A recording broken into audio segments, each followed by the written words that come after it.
প্রয়োজনে জীবন দেব, তবু এদেশের শিক্ষার্থীদেরকে তাদের মেধার ভিত্তিতে বিসিএসের মতো জায়গায় তারা তাদের যোগ্যতায় চাকরি পাবে, সেখানে তারা হস্তক্ষেপ করবে, তাদের হাত ঘুরিয়ে দেব।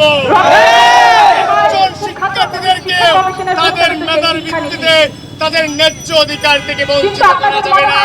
তারা এদেশের জনগণ, তারা এদেশের নাগরিক। আপনারা দেখতে পাচ্ছেন যে এখন প্রতিটি একটি প্রজ্ঞাপন জারি হয়েছিল, যেখানে আমরা বলেছিলাম সরকারি চাকরিতে প্রথম শ্রেণী থেকে চতুর্থ শ্রেণী পর্যন্ত হাত দিয়ে না সকল স্তরে ব্যবস্থা সংস্কার কিংবা বাতিল করতে হবে। এরই প্রেক্ষিতে মহান জাতীয় সংসদে সরকার প্রথম শ্রেণী এবং দ্বিতীয় শ্রেণীর বাতিল করে একটি প্রজ্ঞাপন জারি করে। 2001 বলতে চাই, 2018 সালে যখন আমরা আন্দোলন শুরু করি তখন কিন্তু আমরা কোটা বাতিলের জন্য হাইকোর্টে একটি রিট করেছিলাম। তখন মহামান্য হাইকোর্ট বলেছিলেন যে সরকারি চাকরিতে কোটা রাখার এখতিয়ার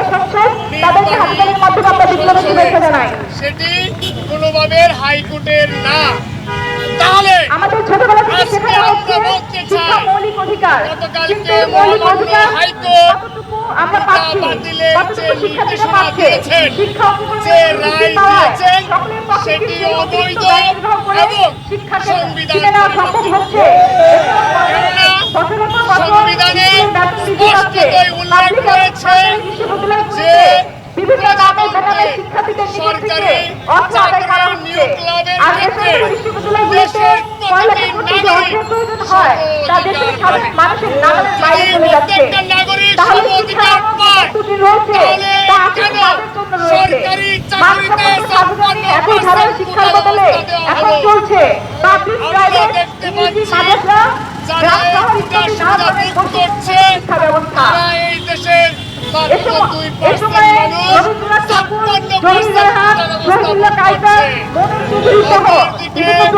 56% লোকের জন্য, সাধারণ শিক্ষার্থীর জন্য রয়েছে মাত্র 44%। আপনারা দেখেছেন 2018 সালে এই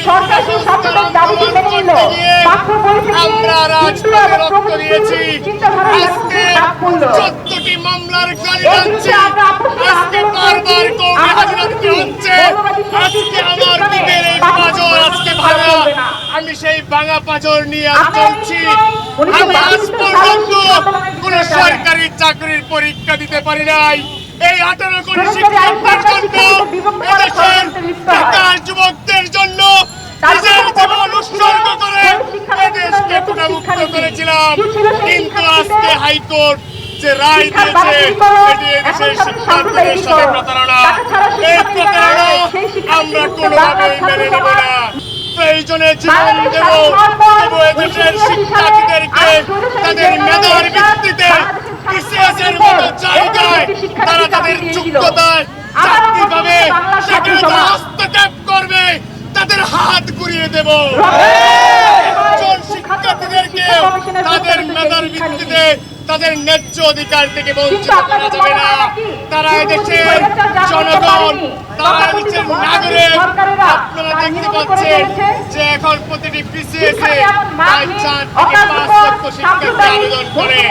আপনারা দেখেছেন এই যে বেকার সংকট, বিশ্ববিদ্যালয়গুলো থেকে প্রতি বছর লক্ষ লক্ষ মেধাবী বেকার বের হচ্ছে, কিন্তু আমার দেশ সেই বেকারদের কর্মসংস্থান করতে পারছে না।